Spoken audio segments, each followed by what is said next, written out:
sa ating social media.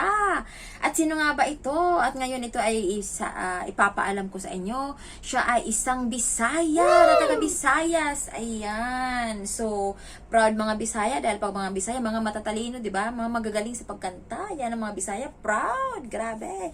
So, ito nga ngayon, no, pag-uusapan natin itong nag-trending ngayon sa social media. Grabe. Sobra talaga kung ano kaliwat kanan talaga ang mga nagtitrending sa kanya. So, ginagawan siya mga reaction video. So, ngayon, gagawa natin din siya ng reaction video. Malay mo, di ba? Kasi proud Bisaya. Pag mga Bisaya, magagaling kumanta yan. So, ito na nga ba? Sino nga ba si Rolando Abante o tinatawag na bunot sa kanilang lugar? So, sino nga ba siya? Ano ba yung sa likod ng kanyang mga tagumpay ngayon?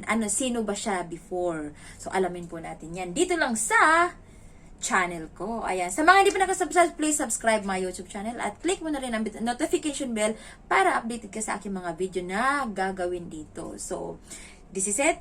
Let's go!